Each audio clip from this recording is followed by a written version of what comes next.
கடந்த 22 நாட்கள்ல மட்டும் 50க்கும் மேற்பட்ட பாலியல் குற்ற வழக்குகள் பதிவாகி இருக்கு. பதிவானது இவ்வளவு வழக்குகள் அப்படின்னா, பதிவாகாத வழக்குகள் எத்தனை அப்படிங்கிறது நமக்கு தெரியல. அதுல குறிப்பா தமிழ்நாட்டில் தினம்தோறும் பெண்கள், அதாவது அது சிறுமிகளா இருக்கட்டும், வயது முதிர்ந்தவர்களா இருக்கட்டும், இளம் பெண்களா இருக்கட்டும், யாரோ ஒருத்தர் ஏதோ ஒரு பாலியல் துன்புறுத்தலுக்கு, பாலியல் வன்கொடுமைக்கு உள்ளாக்கப்படுறாங்க. அனைத்து தரப்பட்ட பெண்களுக்குமே பாதுகாப்பு இல்லாத ஒரு சூழல் தமிழ்நாடா மாறிக்கிட்டு இருக்கு. தமிழ்நாடு தான் பாதுகாப்பான ஒரு மாநிலமா சொல்லப்பட்டது. ஆனா இன்னைக்கு தமிழ்நாட்டுல பெண்களுக்கான பாதுகாப்பு எந்த அளவுக்கு இருக்குது அப்படிங்கிறது ஒரு பெரிய கேள்விக்குறியா இருக்கு. அமைச்சர்கள் பேசும்போது பெண்கள் இரவு நேரத்துல ஏன் அங்க போறாங்க, பெண்கள் ஏன் அந்த புதர்களுக்குள்ள போறாங்க, இப்படி திமுகவினுடைய அமைச்சர்களும் முக்கிய நிர்வாகிகளும் முக்கிய பேச்சாளர்களும் பேசுறாங்க. இன்னும் சொல்ல போனா திமுகவினுடைய பேச்சாளர்கள் பெண்களை இழிவுபடுத்தி, ஆபாசப்படுத்தி, அவர்களை கொச்சையா தரம் தாழ்ந்த அந்த கமெண்ட்ஸ் அடிக்கிறது திமுக பேச்சாளர்களும் பேசுறாங்க, திமுகவினுடைய மூத்த அமைச்சர்களும் பேசுறாங்க. இப்படிப்பட்ட சூழல்ல கடந்த சில மாதங்கள்ல தமிழ்நாட்டுல நடந்த பெண்களுக்கு எதிரான குற்றங்களை அந்த பட்டியலை படிச்சு பார்த்தோம்னா நம்மளாலே படிக்க முடியல, அவ்வளவு பட்டியல் இருக்குது. சிறுமியர்களுக்கு பாலியல் தொல்லை தந்த தலைமை ஆசிரியர் கைது அப்படின்னு ஒரு செய்தி.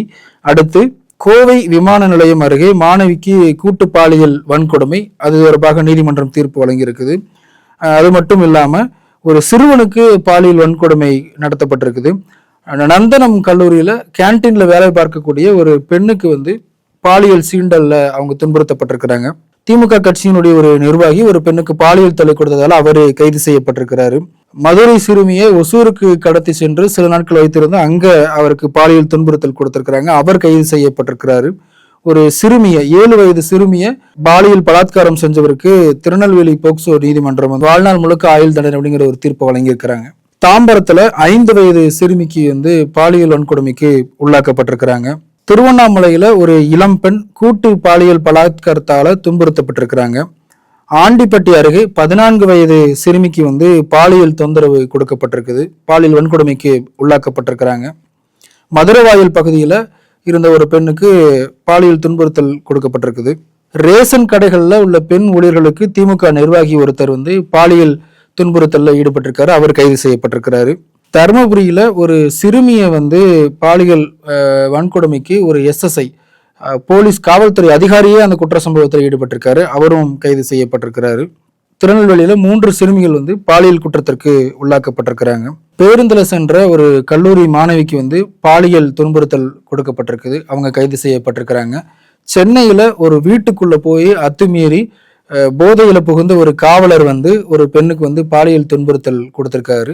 இப்படி இந்த பட்டியல் இன்னும் பெருசா இருக்கு. அவ்வளவு அளவிற்கு தமிழ்நாடு முழுவதும் எல்லா கிராமங்கள்லையும், சின்ன ஊர்களா இருக்கட்டும், பெரிய நகரங்களா இருக்கட்டும், மாநகரங்களா இருக்கட்டும், எல்லா பகுதிகளிலையும் பாரபட்சம் இல்லாம பெண்களுக்கு எதிரான குற்றங்கள் தொடர்ந்து பதிவாகிட்டே வந்திருக்கு. பதிவான குற்றங்களே இவ்வளவு அப்படின்னா பதிவாகாத குற்றங்கள் எவ்வளவு இருக்குது அப்படிங்கிறது நமக்கு தெரியல. பெண்கள், குறிப்பா பெண் தலைவர்கள், பெண் ஆளுமைகள் அதிகமாக இருந்த ஒரு தமிழ்நாடு. பெண் தலைவர்கள் தமிழ்நாட்டினுடைய வரலாற்றில் இன்றைக்கு வரைக்கும் உலகம் முழுக்க பேசப்படக்கூடியவங்க. வேலுநாச்சியார் இருக்கிறாங்க, குயிலி இருக்கிறாங்க, இப்படி பல்வேறு சாதனையாளர்கள் நம்ம கண்முன்னே இருக்கிறாங்க. ஆனா அப்படிப்பட்ட ஒரு தமிழ்நாட்டில் இன்றைக்கு பெண்களுக்கே பாதுகாப்பு இல்லை அப்படிங்கிற ஒரு அச்சுறுத்தல் தான் வந்திருக்கு.